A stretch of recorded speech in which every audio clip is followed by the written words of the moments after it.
북한이 11월 2일 분단 이후 처음으로 NLL이나 우리 영해 근처로 미사일을 발사했습니다. 이어 이틀 동안 현무 EC 탄도미사일 31발, 포탄 180여 발을 쏘며 수위 높은 도발을 감행했는데요. 이런 와중에 우리나라는 지난달 현무 미사일이 낙탄된 데 이어서 이달 3일 사격대회에서는 국산 중거리 유도무기인 천궁 한 발이 비행 중 폭발하는 일이 일어났습니다. 북한의 도발로 전쟁의 공포가 엄습하는 우리나라, 과연 안전한 걸까요? 오늘 해시태그 K방산입니다.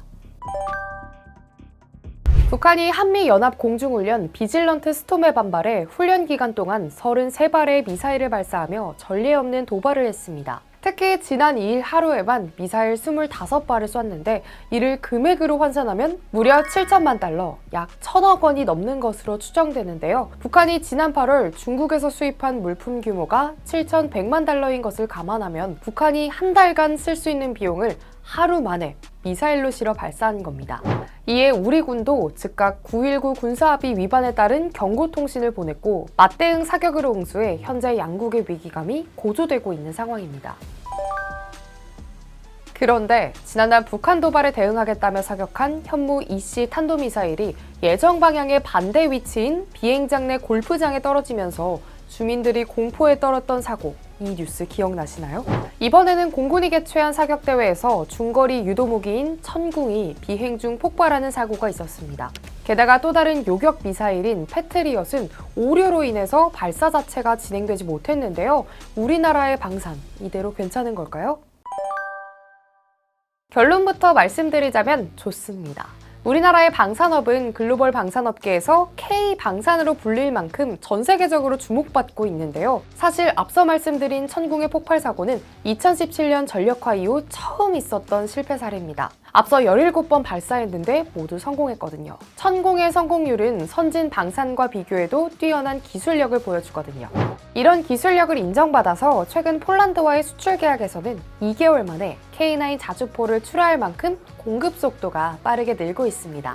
무엇보다도 다른 선진국 대비 K방산은 가격 면에서도 경쟁력이 높아서 주목받을 수밖에 없는 상황이죠. 글로벌 환경도 우호적입니다. 러시아와 우크라이나의 전쟁 영향으로 각국 국방 예산이 빠르게 늘고 있기 때문인데요. 유럽 국가들은 앞다퉈 첨단 무기 확보를 위해 기술력 있는 방산국가 물색에 나섰습니다. 미국은 아무래도 전쟁 이슈로 러시아와 중국의 무기를 배제하는 정책을 펼칠 수밖에 없는 상황으로 우리나라를 주시하고 있습니다.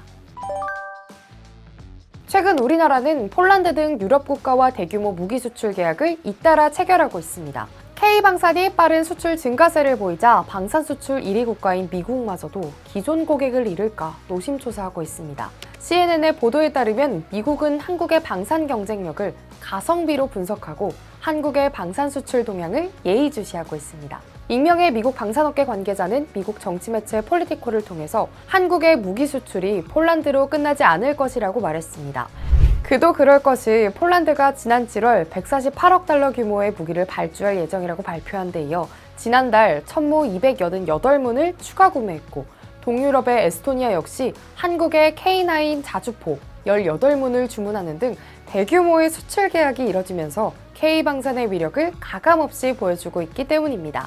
동시에 한국의 방산 수출에 대해 견제하는 목소리도 있습니다. 익명의 미국 방산업계 관계자는 한국이 무기를 신속하게 인도할 수 있는지 입증한 적은 없다고 깎아내렸습니다. 이처럼 열풍을 일으키고 있는 K방산을 토대로 정부는 대한민국을 방산 수출국가 8위에서 4위까지 끌어올려 방산 수출 강국으로 진입하겠다는 목표를 세웠습니다. 하지만 아직까지는 해결해야 할 문제점들이 많이 남아있는데요. 냉정하게 방산 선진국들과 비교하면 아직 대한민국은 최첨단 무기체계의 원천 기술 보유에서는 다소 부족한 상황입니다. 여기에 방산 선진국들이 K방산을 견제하고 있는 만큼 우호적인 첨단 기술 이전이 이루어지기는 어려워 보입니다.